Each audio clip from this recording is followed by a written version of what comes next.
तो आज हम एक बहुत ही खूबसूरत, दिल को छू लेने वाले पैगाम पर बात करने वाले हैं। ये पैगाम है समीर खान का। रमज़ान के महीने के लिए इसमें शांति और सद्भावना की बहुत ही गहरी बातें हैं। और देखिए, इस पैगाम की शुरुआत ही कितनी कमाल की है। नूर का महीना आया है, रहमत का पैगाम लाया है। मतलब इन दो लाइनों से ही पूरा टोन सेट हो जाता है। साफ पता चल जाता है कि बात रूहानी, रोशनी और बरकतों की होने वाली है। तो चलिए सबसे पहले इसी बात को पकड़ते हैं। नूर का महीना, आखिर इसका मतलब क्या है? देखिए, इस पूरे पैगाम को समझने के लिए ना दो शब्द बहुत ज़रूरी हैं। पहला है नूर, जिसका मतलब है एक तरह की आध्यात्मिक रोशनी, और दूसरा है रहमत, यानी कह सकते हैं खुदा की मेहरबानी या आशीर्वाद। बस ये दो शब्द समझ लिए तो समझिए कि पूरे पैगाम का जो सार है वो पकड़ में आ गया। और ये कोई फॉर्मल ऐलान नहीं है। ये समीर खान का एक पर्सनल सलाम है, एक निजी सलाम। वो सीधे सीधे अपनी मुबारकबाद और अपनी अच्छी दुआएं हम सब तक पहुंचा रहे हैं। अच्छा, तो अब ये पैगाम थोड़ा और गहरा होता है।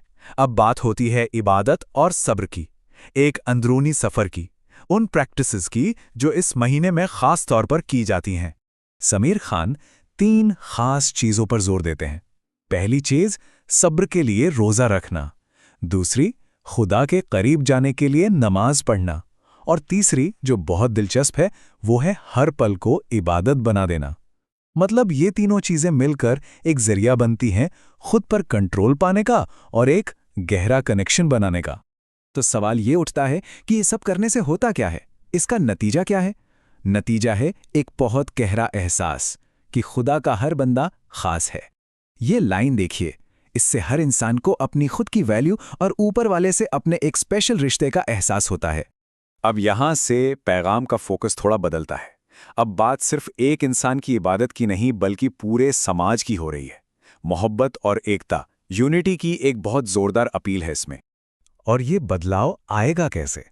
देखिए, यहाँ एक बहुत पावरफुल कॉन्ट्रास्ट दिखाया गया है। एक तरफ कहा जा रहा है नफरत का हर रंग मिट जाए, मतलब हर तरह की नफरत खत्म हो, और दूसरी तरफ मोहब्बत से भर जाए हर दिल। कितना सिंपल और कितना गहरा है ना? नफरत को हटाओ, मोहब्बत को अपनाओ। और फिर आती है ये लाइन, छोटे बड़े सब एक हो जाएं। बस इस एक लाइन में ही एकता का पूरा विजन है।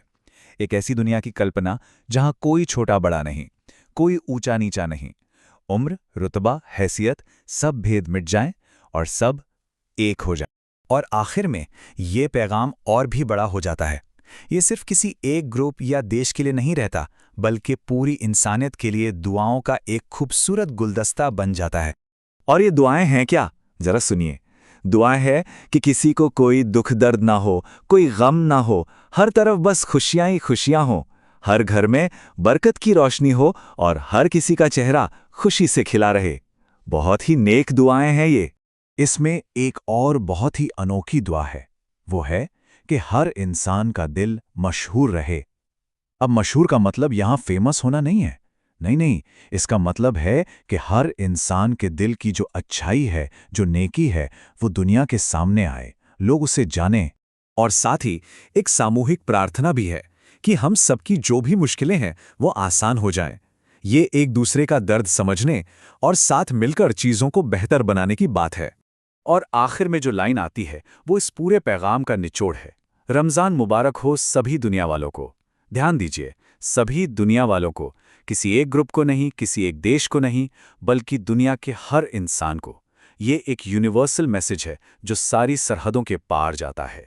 तो ये पूरा पैगाम सुनने के बाद एक सवाल हम सबके सोचने के लिए रह जाता है। सवाल ये है कि इस पाक महीने में हर दिल रोशन कैसे हो? ये एक ऐसा सवाल है जो हमें इस पैगाम की असल रूह, उसकी आत्मा तक ले जाता है।